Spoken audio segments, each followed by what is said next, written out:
Hey guys, welcome to Vespers. Join us. Stand up.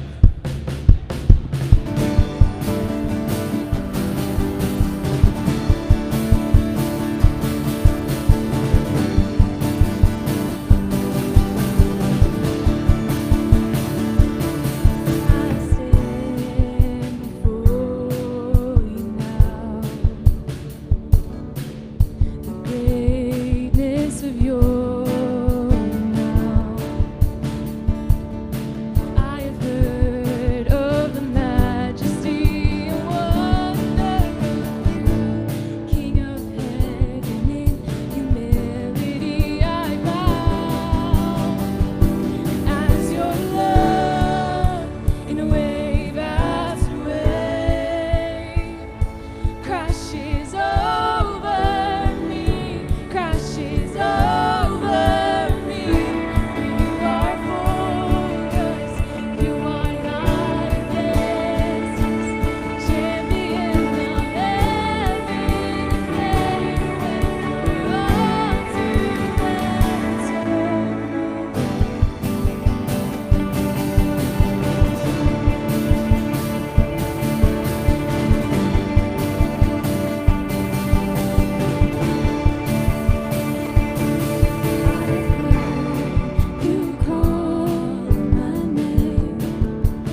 Sabbath, everybody. Welcome to Vespers. We just want to give a warm welcome to our Portland campus who is watching tonight. After the service tonight, we're going to be having Afterglow. So if you're interested in having warm drinks and just some music and a chill place to be, that'll be in Hubach after the service. All right, how many of you guys have enjoyed Student Week of Prayer? Yeah? It's been pretty good. I pray that you felt uncomfortable. I love that song because it talks about how you get out of the shore and you go into the waves. And so I pray that some of you guys felt uncomfortable this week because that's when God's going to make you even more brave. So as we continue our Student Week of Prayer, I'm excited to see how you guys have grown and what God is going to continue to teach you guys. So we're going to continue with the video up there. So if you can turn your heads, eyes to the screen. Thank you. Oh, you may be seated, by the way.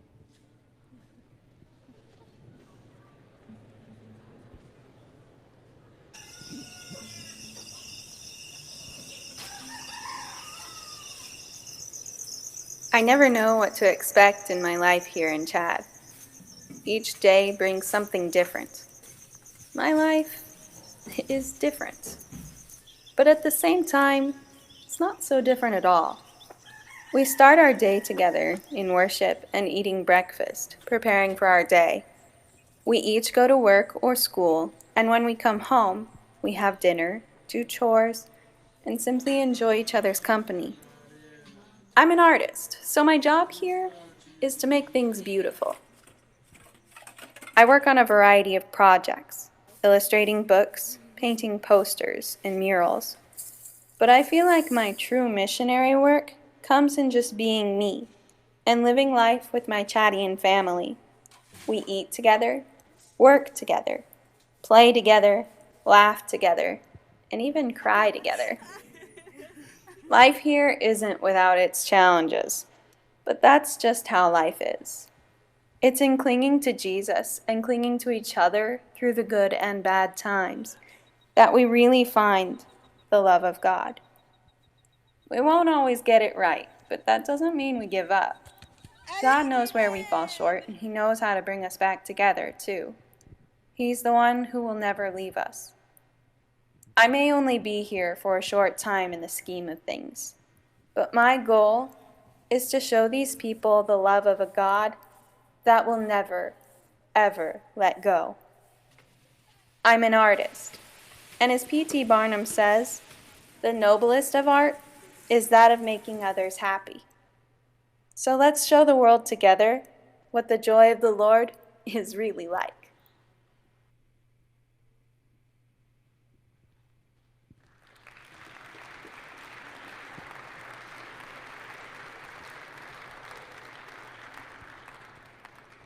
Why don't you guys stand with us again?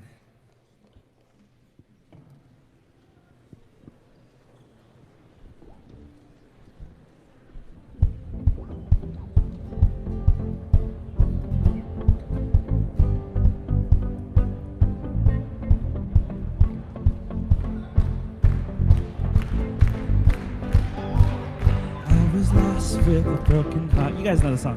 Who picked me up and now I'm set apart. From the ash I am born again, forever safe in the Savior's hands. You are more than words can say. I'll follow you over all my days. I'll fix my eyes following your ways. Forever free in the land of grace. 'Cause you are my freedom.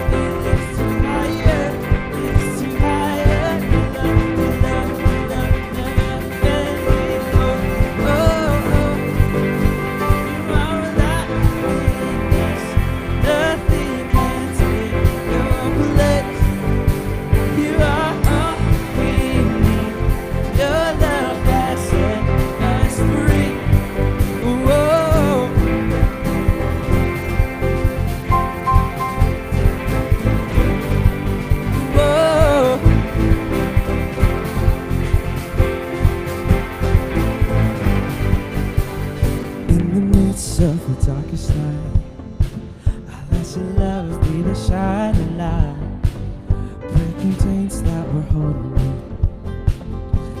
sun down and set me free. Everything of this world will fade. I'm pressing on till I see your face. I believe that you're ready to. And I won't stop till your kingdom comes. Come on! 'Cause you are my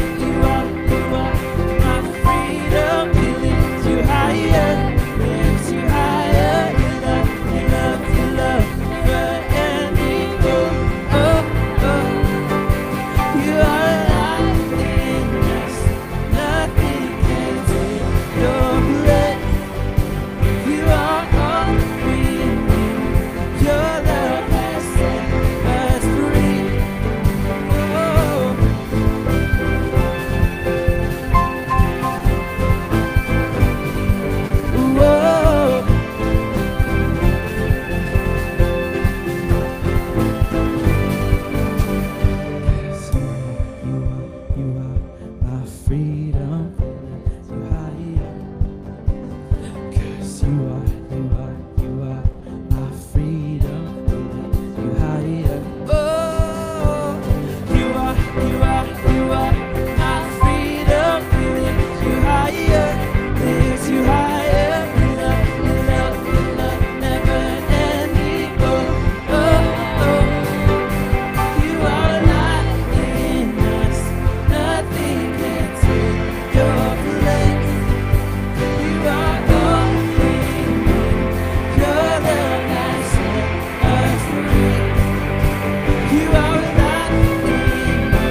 my soul. He's in the waiting. He's in the waiting. Hold on to your hope as your triumph unfolds. He's never failing. He's never failing. So take courage, my heart. Stay steadfast, my soul. He's in the waiting. He's in the waiting. Hold on to your hope as your triumph unfolds. He's never failing. He's never failing. And you who hold the stars, who call them each by name, will surely keep your promise to me, that I will rise in your victory. And you who hold the stars, who call them each by name, will surely keep your promise to me, that I will rise in your victory.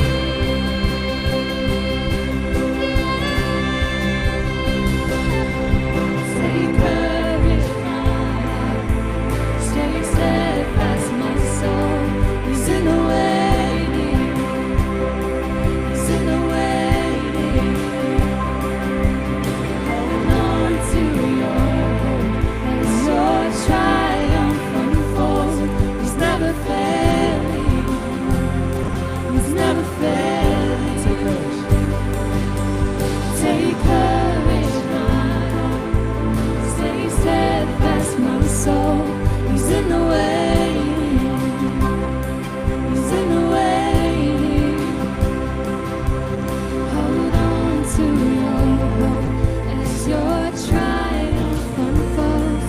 He's never failing. He's never failing. He's in the waiting. He's in the waiting. He's in the waiting.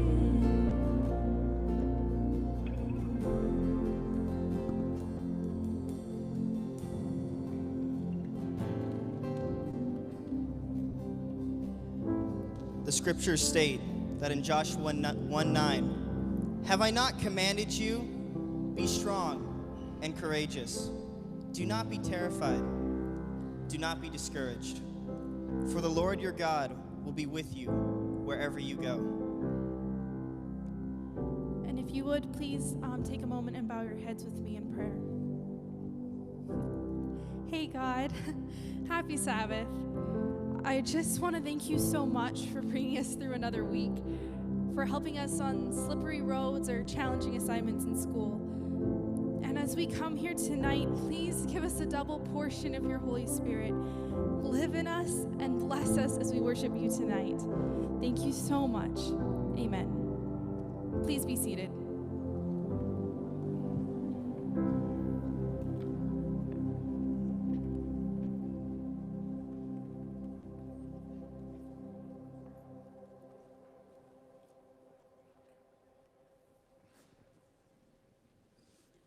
Good evening. My name is Lissa Clark, and I am a student from the Portland campus. Woo-woo! Woo! That's the nursing campus that is a part of Walla Walla, in case you all don't know. I have the easy part tonight and the fun part because I get to introduce two of my really close friends. I'm going to start with our second speaker. Her name is Lindsay Hill. I think we have a picture of her coming up. Oh, there she is. I think that this picture depicts Lindsay well. Her radiating smile that reflects her gorgeous heart. Lindsay is a gem, hard to find, but once you do, so valuable. Lindsay, a senior nursing student and associate dean for our dorm there, is the first to offer help and the last to deny listening to you. even when she has other things she could be doing. She's the kind of friend that doesn't just let you cry, but puts a hand on your shoulder and cries with you. She's the kind of nurse that doesn't just talk about compassion, but actually is compassion. Yeah. She's the kind of leader that doesn't just talk about inclusivity, but extends a hand to those who feel alone. One of the reasons why I admire Lindsay is because she's fun, like really fun. So trigger warning here, but one of my favorite things to do with Lindsay is to watch The Bachelor.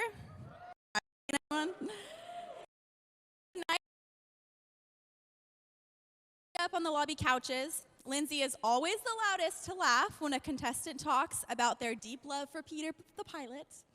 And she's the first to chime in when Hannah Ann gets the rose again. But the way Lindsay relates to Jesus is my favorite thing about her.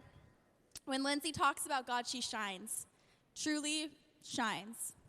I love watching Lindsay sing worship music because the joy on her face and the abandon in her raised hands makes you believe that even amidst trying times, Jesus is alive. The way Lindsay talks about God reminds me of the way that Lindsay must talk about us, with an ethereal wonder and incredible love. Tonight, Lindsay will share with us some reflections of one of the most trying times in her life. Listen closely, because the words Lindsay speaks may be your words, and the story she shares may be your story. After I introduce our second speaker, I join you in welcoming my beautiful, animated, and fearless example of Jesus, Lindsay Hill.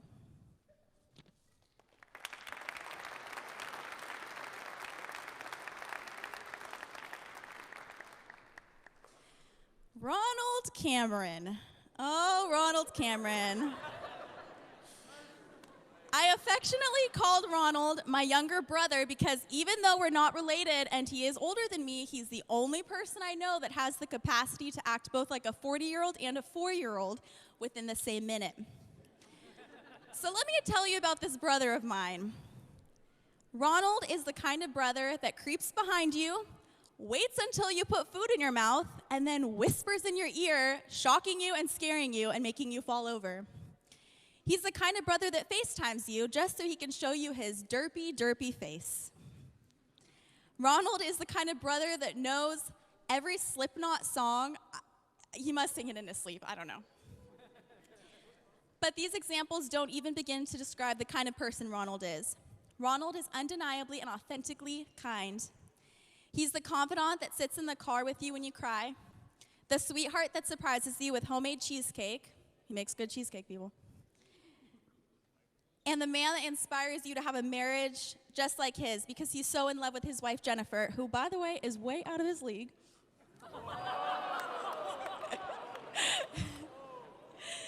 Ronald. It's crazy stuff, I'm telling you, it's crazy stuff. Ronald, who wants to be an ER nurse, is the kind of person you want around in an emergency. He has a lifetime of knowledge, an odd knack for placing IVs, and focus that drives him to have assignments done before Professor Michael and Paul even assigns them. But it's not just me that respects Ronald so deeply. Our entire campus does. It's not uncommon to find Ronald sitting with another student for an hour, going over a quiz that's coming up, even though he already took that class 2 years ago, just because he wants them to do well.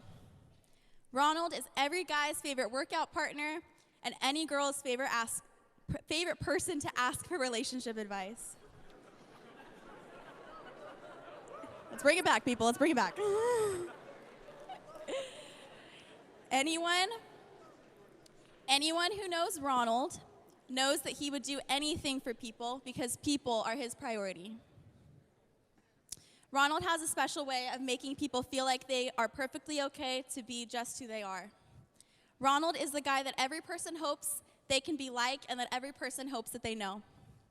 Ronald Cameron is truly who I envision when I think about love. Tonight, Ronald's going to ask us questions that are controversial, raw, and relevant. Questions that we sometimes wonder about but are too afraid to ask. And if your story resembles his, I pray that you lean into it and to ask the same questions that he's asking. Tonight, before Lindsay speaks, it's my pure honor, true joy, and great privilege to introduce to you one of my best friends and brother from another mother, Ronald Cameron.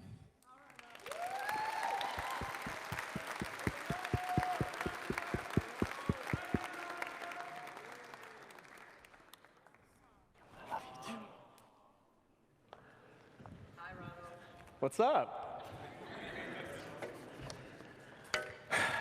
Name an ethical statement or action made or performed by a person of faith that could not have been made or performed by a non-believer. Pretty serious, huh? Hello all, my name's Ronald. I'm a senior nursing student on the Portland campus. How are you doing tonight? Good. Y'all are looking beautiful. Gentlemen, you too. All right. So for those of you that know me, I tend to be an upbeat, happy person. As Lissa said, people are my passion. I love people. I love getting to know you guys, have a conversation, and just be your friend. That's me. I will never pass up an opportunity to appreciate you and get to know you. I'll let you know right now, I'm a very blunt and honest person. Really blunt. I don't sugarcoat things at all. If you ever want an honest opinion, all you have to do is ask. I will not hesitate. That way there's no guesswork involved. I don't like guessing. I'm also highly sarcastic and love to joke around. I don't take life seriously if I don't have to. I'm sure you could tell by that picture that was up there. It's pretty embarrassing. But at heart and in terms of maturity, I'm a 5-year-old. Externally, I'm a 6'3", 24-year-old that's slowly integrating into life. It's kind of weird. So, when I was asked to speak for Student Week of Worship, I thought to myself, why not? You can share the same old story you always share. I've got this in the bag. Then Emily shared the theme with me, which is? Nice. Glad to know you're paying attention. I know it's Week of Worship, and I know you need those worship credits, so just keep listening. So although I'm a very honest and blunt person, I'm usually hesitant to open up about how I feel about this subject. This is it for me. So I thought to myself, why don't you just share what you really think with the vast majority of Walla Walla? Don't you just love how your brain makes you do things sometimes? That's still to be determined. I don't know if I like my brain. So as I was reading the prompt that was given to us speakers, I noticed a few keywords and phrases that stuck out to me, such as Christian walk with God or reaching a place of perfection. Life isn't always like that. It's easy to give up on God. Life is constantly being determined, and our lives are somewhat to be determined. Before I delve into my message, I would like to preface it with the following. This is not meant to be offensive to anyone. Let me repeat that. This is not meant to be offensive. I respect everybody's opinion and thoughts equally. I'm going to be completely vulnerable, honest, and raw with all of you and express my genuine thoughts and emotions on my personal walk with God. Is that okay with you guys? According to Webster's dictionary, determined is defined as having reached a decision, firmly resolved. Keep that in mind. How many of you were born and raised SDA? I was. Can't quite see, but I'm assuming a lot of you, sure. That's awesome. I was also brought up in the Adventist community. I went to an SDA elementary school, high school. I went to Paradise Adventist Academy. I don't know how many of y'all are out there, but hello. And now I'm completing, oh, come on. And now I'm completing my college degree at an Adventist institution for higher education. I'm extremely grateful and thankful for the system that I was brought up in. I don't take any of it for granted because it has contributed to making me the person I am today. This is the hard part for me to open up about. Hopefully some of you can relate, and this message will let you know that you're not alone. Here it goes. I have personally never felt a place of perfection in my walk with God. I have never heard God speak to me.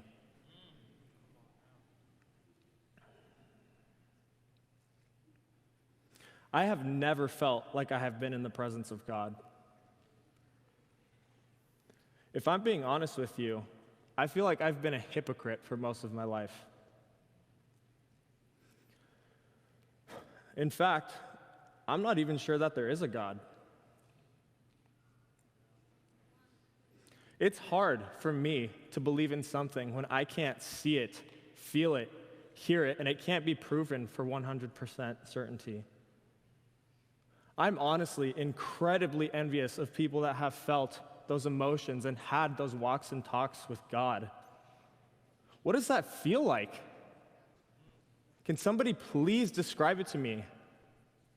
I want to know.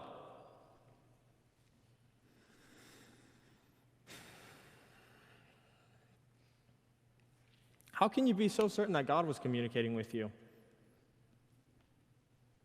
Some people are so certain that there's a God, and I don't know how. Am I doing something wrong with my life? Am I in the wrong profession? Do I not pray enough? Am I not reading enough scripture? Do I not go to church enough? Am I not kind enough to people? What am I doing wrong? I know people that are so blazing smart, I would consider them to be some of the most intelligent people I know. Some of them believe in a God, and some of them don't. On either end of the spectrum, their beliefs are so crystal clear to them, and I don't know how. Am I stupid for not knowing? I hope some of you can relate. In fact, I'm sure some of you can relate. There's so many questions that don't have answers. And I feel like with someone that is questioning their faith and walk with God, the lack of answers can be deterring, terrifying, and make you feel a sense of guilt inside. I've been taught that there is a God my entire life, and that's probably why I feel guilty for having these thoughts. It's almost as if I was doing something wrong. Is this my fault? It's even more difficult for me personally to believe that there's a God when I read scripture that's controversial and confusing. But I'm no theologian, so I won't go down that path. Now, I'm sure some of you are thinking, you just haven't tried hard enough. That's a very, very valid possibility. However, those of you that know me will let you know that when I want something, I give 110%. In fact, I'm still trying to figure this out. I have not given up. That is not the type of person I am. I'm still searching. When talking with people about why they believe in God, I've been given the following answers. Because it's comforting to know that there's someone who loves me unconditionally. That seems rather selfish, don't you think? Being a believer is better than not believing. That doesn't seem like a good enough reason for me to believe. Just because it's the better option? Or because God is the only truth. How do you know that? How do you know that it's not any of the other gods from any of the other religions? These two are my favorite ones. If you don't believe, bad things will happen to you and you'll not be in heaven, or God helps you find the good in everything. I don't want to believe in something for fear of what will happen to me if I don't. What kind of a message does that preach? I am not scared to speak up about how I feel and let you all know that I do not have a fear of not being in heaven because I didn't believe in a God. Why do people believe? I'm still trying to figure this out, and I haven't. Referring back to the other reason, God helps you find the good in everything. I have a very hard time following that thought process. I have friends that are complete and total atheists, and you would never know it based on their words and actions. They are so kind-hearted, open-minded, and they never cease to find the good in humanity. I believe that if us humans are intentional about finding good, we will find it regardless of believing in a God or not. It's within our nature as human beings to compare ourselves to other. We're competitive. I'm extremely competitive. I hate it. I freaking hate it. Gosh. Like seriously, it's kind of annoying. I'm working on it. We constantly look at other people and think, dang, they must have their life figured out. Or, man, That person right there has such a good relationship with God.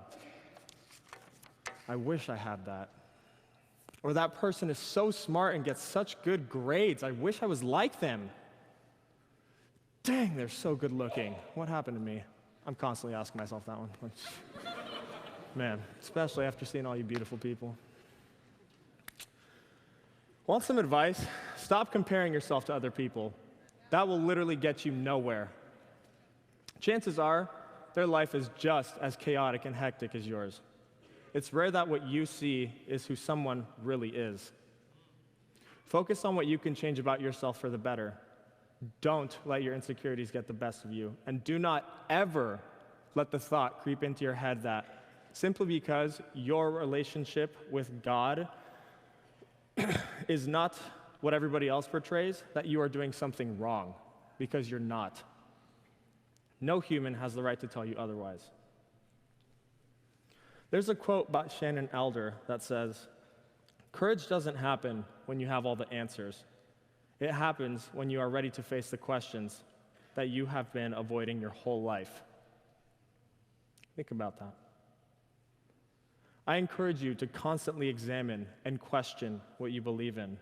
It will allow you to grow as a person and solidify what you hold to be true. Richard Feynman says, "I would rather have questions that can't be answered than answers that can't be questioned." Keep questioning. When I have these conversations with my friends, they often ask me, "Well then, what do you believe in?" Almost as if I had a negative outlook. So I once watched a comedy routine in which a comedian was doing a routine on religion and God. He said something that I will never forget, but for the sake of profanity, I'll reword it. He said, "The Bible should be one page, and on that page it should say, 'Try not to be a jerk.'" Now, I know that seems silly to a lot of you because I heard you guys laughing, but I would highly encourage you to think about it. If you could boil the Bible down, what would you say? My answer has been determined. Do you remember the definition? Having reached a decision, firmly resolved. Here's what I believe.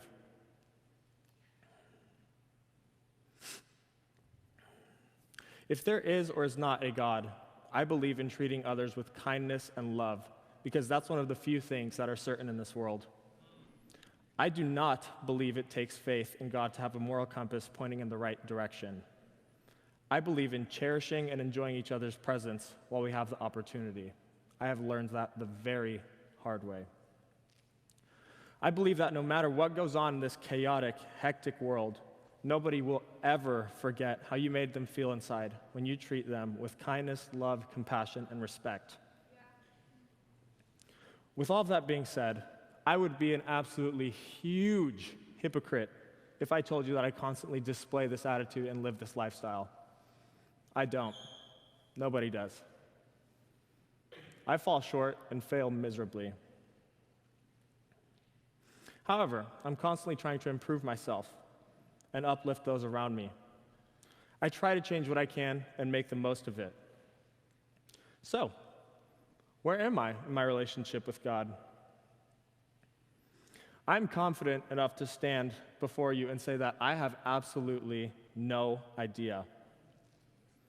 I have not made a decision, and this has not been firmly resolved, and I am perfectly okay with that. I will never stop trying to figure this out. Don't leave things that are in your control to be determined by something else in this world. Change what you can. Keep searching for what you believe to be true. If you find it, stick with it. Don't ever give up.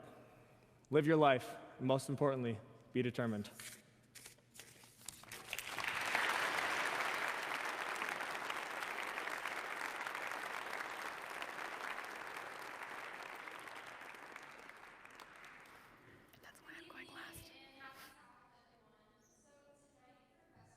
We are going to be doing an offering for Treehouse. Treehouse is the organization that Azu Global Service has partnered with for this year. It's based in Seattle, and it's basically just helping kids all over the state of Washington who are in foster care. Foster care is a way for kids to have a safe place that they can go to, but unfortunately it's not always that way. Many kids who are in the foster care system experience loss and change, and many, by the time they graduate high school, are homeless and on the streets. Treehouse is an organization that basically through donation helps these kids have success in their lives, and as they go through high school and eventually leave the foster care system, have set up a future for them where they have success. So tonight, we're going to be doing something called a duct tape offering. We're basically going to be taking strips of duct tape and just passing them over your heads all the way down to the end of the church. If you feel compelled to give tonight, just stick something on that duct tape, and it'll be going to Treehouse to help foster care kids. Thank you.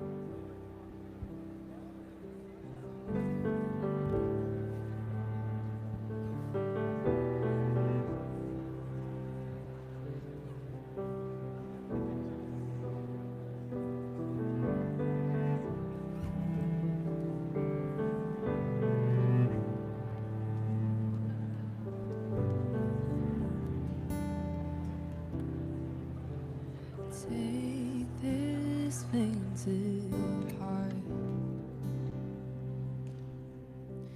take these tainted hands,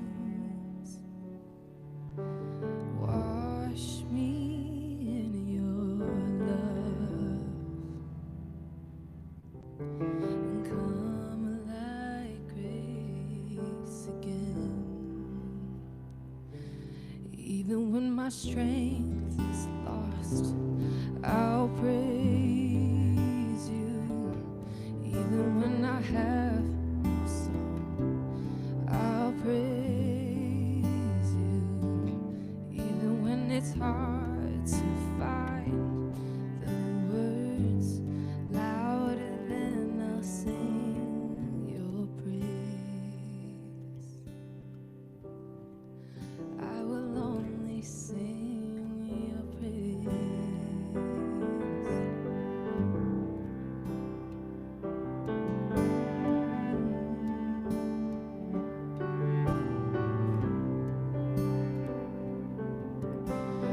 Take this mountain weight,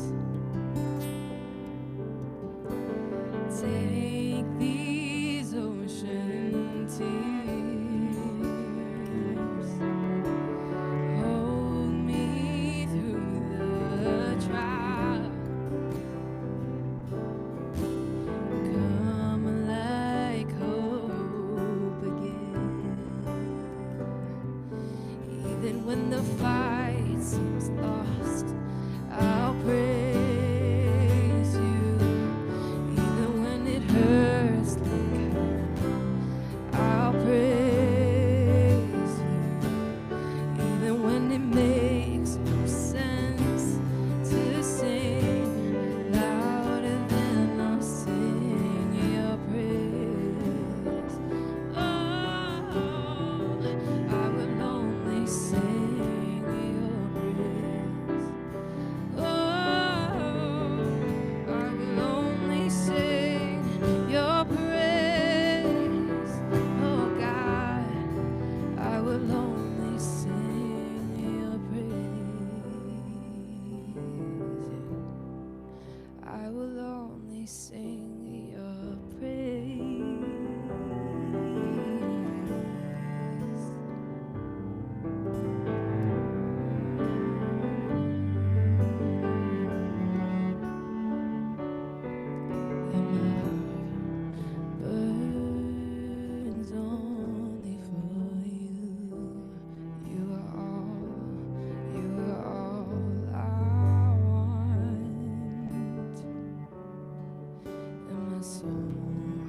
waits only for you. I will sing till the morning has come. Oh, my heart burns only for you. You are all I want. And my soul waits only for you, and I will sing till the miracle comes. Yeah,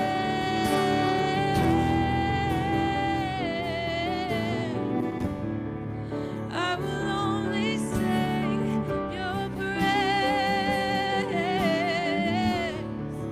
I will only sing your praise. I will only sing your praise.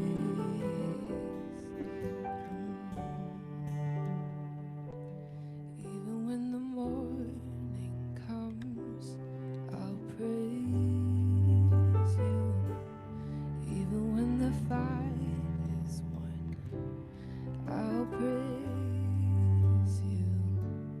Even when my time on earth is done, louder than I'll sing your praise. I will only sing your praise.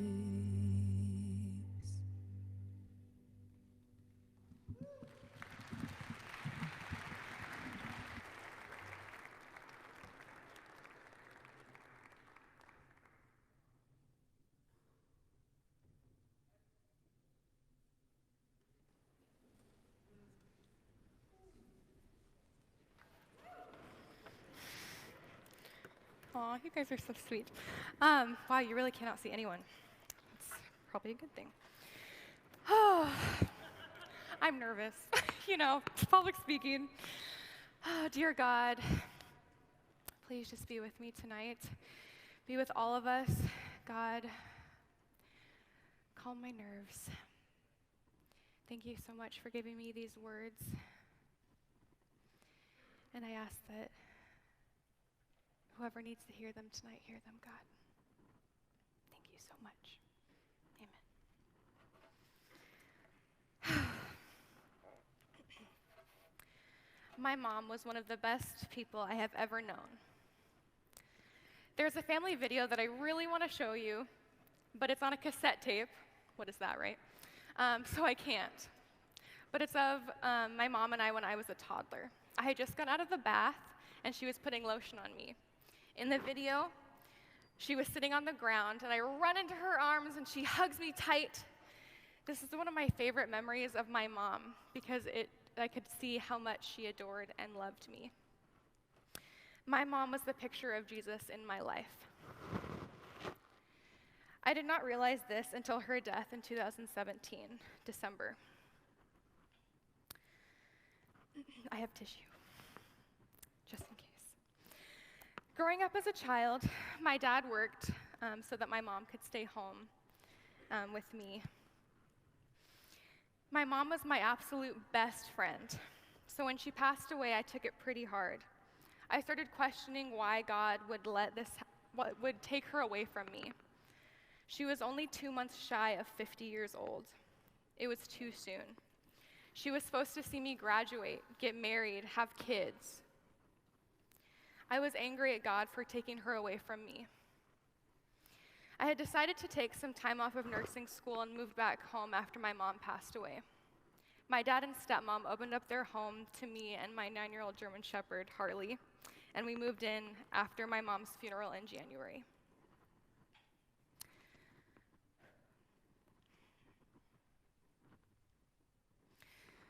Then almost a month to the day my mom passed, my dog died. Being mainly my mom's dog, I felt like I had lost the last part of her. This sent me into a pretty deep depression.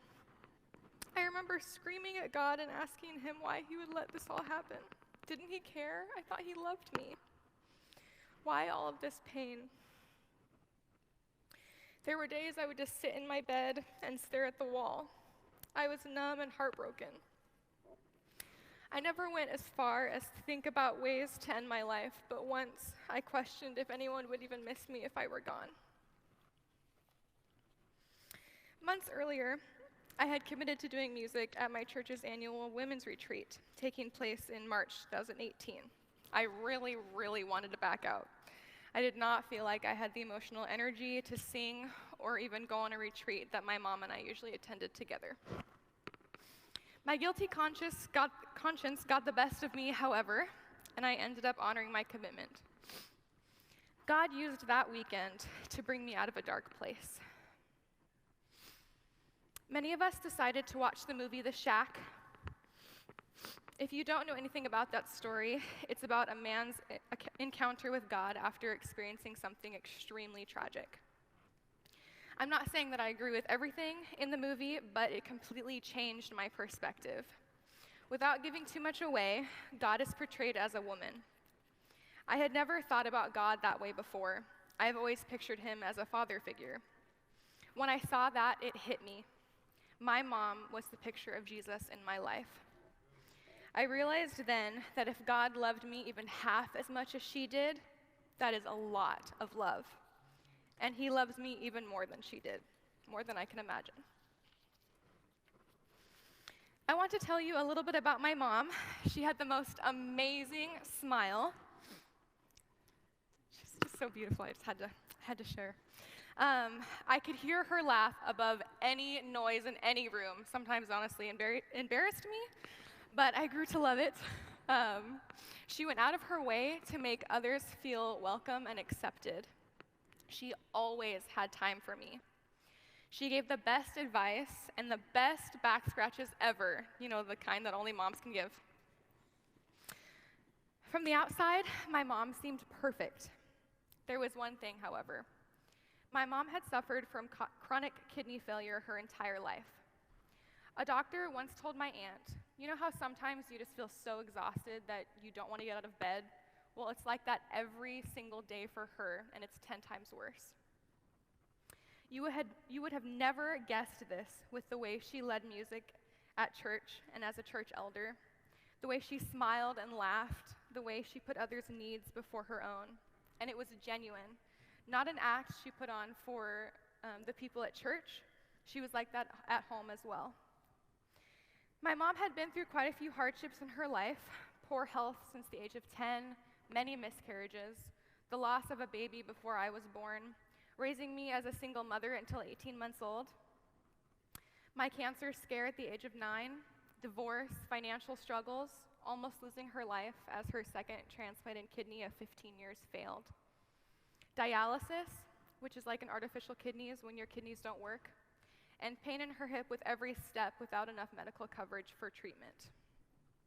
Through everything, even to the end when kidney failure took her life, she remained faithful to God. She trusted that he would see her through. One of her favorite verses that she claimed literally all the time was Jeremiah 29:11. For I know the plans I have for you, plans to prosper you and not to harm you, plans to give you hope and a future. She believed in him as her healer, the almighty physician. I even asked her one day after her and my dad had divorced if she considered dating again. And her response was, Lindsay, I pray for contentment every day from the Lord, and he gives it to me. I am content. Looking back on this, I know that her relationship with Jesus was so real, so genuine. This is something that I want. And it's hard. I know I love him, and I thank him every day. I praise him for the great things that happen in my life, and sometimes even the trials when I look back on them. I encourage others to trust him, that he will see them through, and I believe that he will. I've seen it many times in my own life. I know he is always with me. I've experienced spiritual highs and spiritual lows, moments where I could feel God's arms around me, and moments where his silence was overwhelming. I sometimes struggle with trusting God in the different aspects of my life. I struggle with impatience and waiting for his answers. I have days when I want to talk to him, to praise him, to spend time with him, but honestly, I have days that I don't. On those days, I always have an excuse. I'm too busy, or I'll spend time with him later. I know that if I take time to spend time in his presence, my day goes much better and I accomplish a lot more, but still, I don't always take that time. Especially now, nursing school is crazy. To all the nursing majors out there, good luck. But also, it's extremely rewarding, so please don't give up. It's just so hard to spend time with God when I feel like I don't even have time to breathe. It's been 2 years now, and I still struggle with missing my mom. I miss her with every fiber of my being. It still brings me to tears when I think about missing her. She spent 3 months in the hospital before her death. She actually didn't even tell me when she was admitted to the hospital because she didn't want me to worry so that I could focus on my studies. That was typical. She just always put me before herself. The first month, she was still doing pretty well, and I was able to visit her every weekend while attending school in Portland. She was still pretty much herself at that point, just not feeling super great. When I visited, we talked about how her hospital stay was going and how school was going for me. She was still very affectionate and still told me that she loved me every day. Late November, a month after her admission, I received a call from my aunt saying that she had taken a turn for the worse and they didn't know if she was going to make it through the night. My dad didn't want me to drive due to my condition, so he booked the first train back home for me. That day, I cried so hard that I actually bruised my face. I prayed and screamed. I was literally on the ground screaming that I couldn't lose her. Thankfully, she pulled through, but I felt like she wasn't the same person. After that scare, I decided to stay with her, finishing the quarter at home. I visited every day for a week or so and then switched to staying with her at night so that my family members could be with her during the day because we didn't want her to be by herself. She was in severe pain and had so much pain medication in her system that she could barely communicate. She said ow if she needed anything, whether it be pain medication or a blanket, or if she was too hot or if she needed to use the bathroom. I would tell her that I loved her, and she wouldn't say it back unless I prompted her to. She was too tired. That was the most difficult part for me, going from a mother who told me she loved me every single day to one who didn't say I love you back.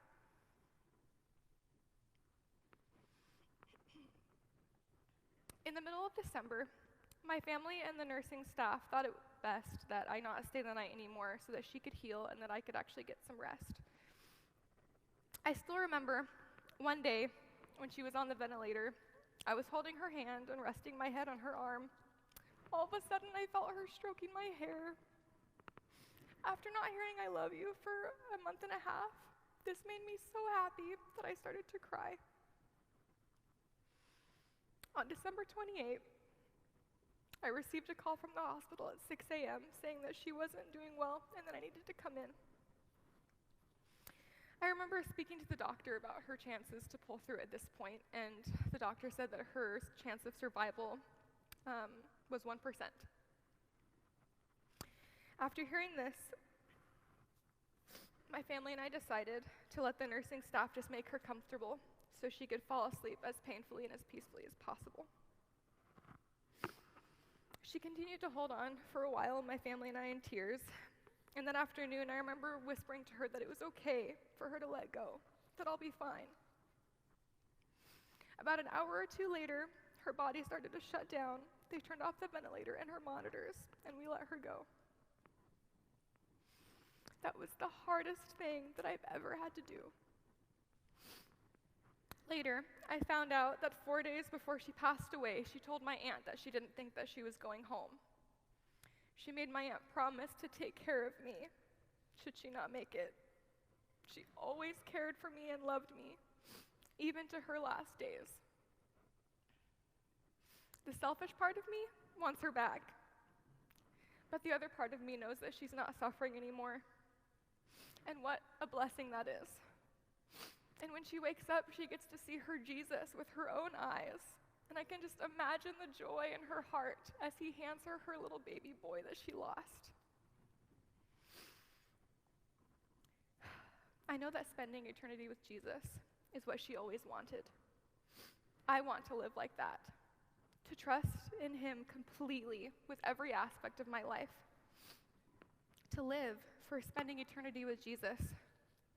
I have experienced moments of his peace, but I want to experience that ultimate peace that comes from knowing him and having a close relationship with him, like my mom did, trusting him completely. Another verse my mom embodied, and I aspire to do as well. Remember, be strong and courageous. Do not be afraid or terrified, for the Lord your God goes before you. He will never leave you nor forsake you. Joshua 1:9. This verse brings me so much hope. This verse is a promise that no matter what you're going through, what trials you're facing, God will always be with you. You can have courage because God is bigger and stronger than the circumstances you face. Even if he doesn't agree with the path you go down, he still loves you so much and will stay by your side. Even though I have been and may sometimes continue to be distant from him, he has always been and will always be close to me.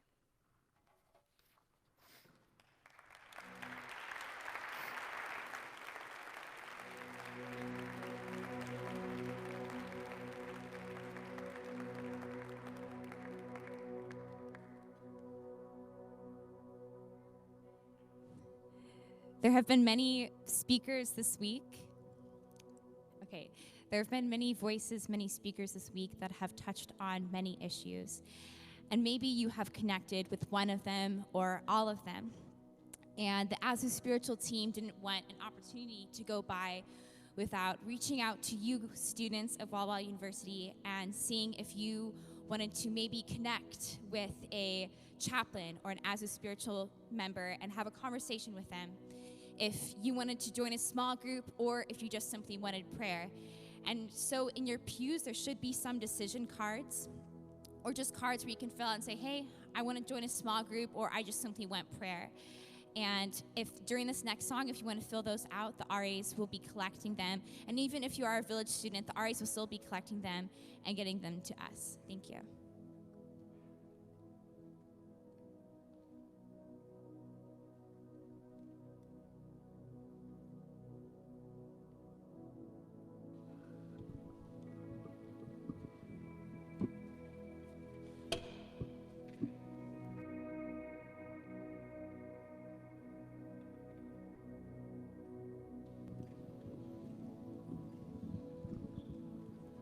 If you guys want to stand with us one last time.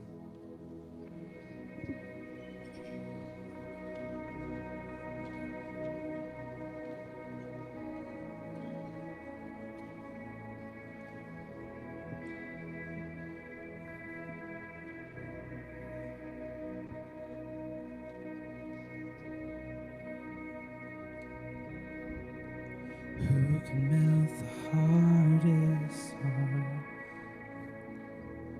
Speak life into my soul.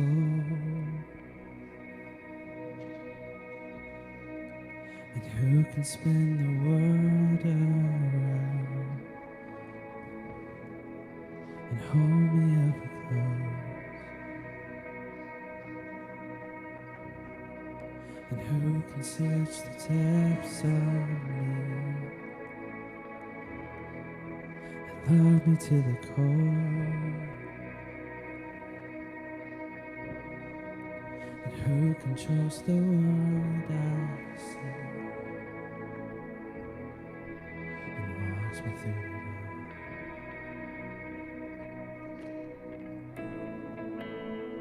No one but you.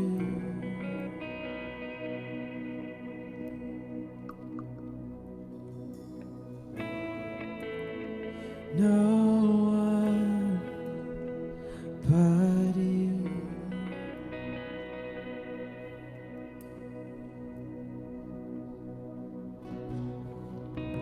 Who has made the righteous blind? Who has paved my way with grace? through my darkest hours. 1,000 different ways. No one but you. Sing it if you believe it. No one but you. And I'll sing of your love. I can't get enough. I just want you. The Lord of my soul, King of my heart, Jesus, it's you. I'll sing of your love. I can't get enough. I just want you.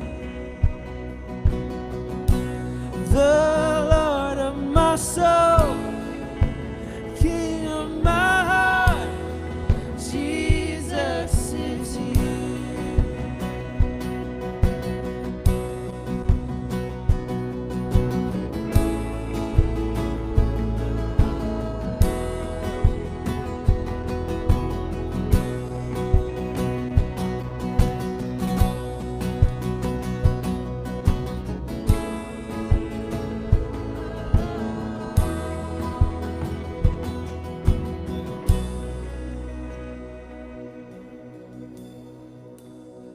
Hear the oceans roar, see the skies light, every heart now sing to the Lord.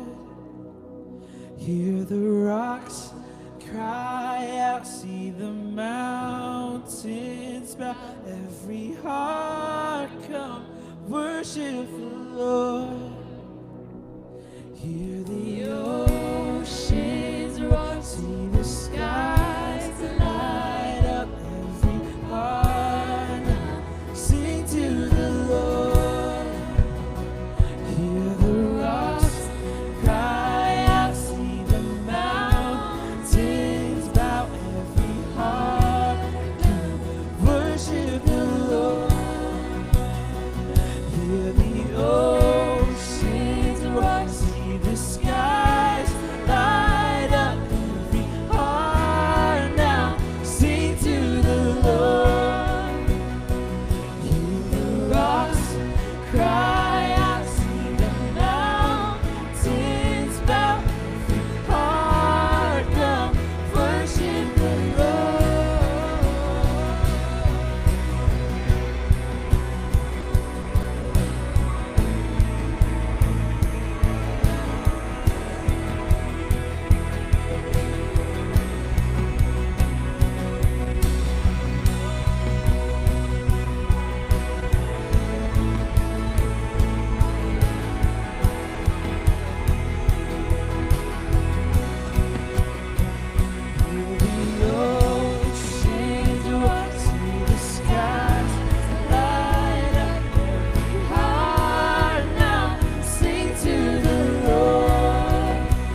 oh, King of my heart, Jesus is you.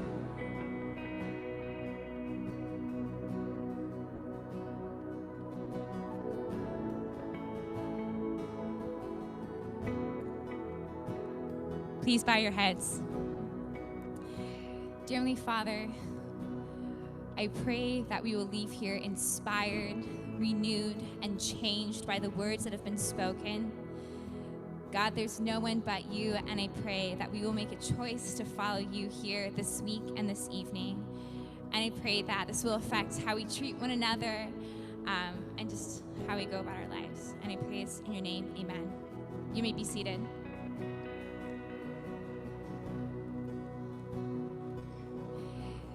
So before this week ends, I need to give a couple shout outs because this week wouldn't be possible without Luke, Irvine, and Angelo. So can you guys just give them a round of applause?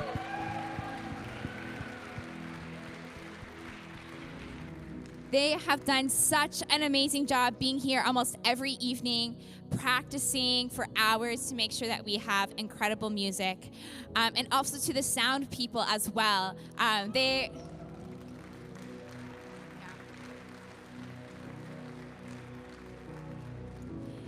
often go unnoticed, but they are here alongside all the musicians as well. So this concludes this evening of Student Week of Worship, but I would like to invite you to first serve and second serve. You don't have to come to both. Tomorrow morning, I will actually be preaching for that, and so I'd love to have you there. Pray for me because I'm very nervous for that. But have a happy Sabbath, and I'll see you tomorrow.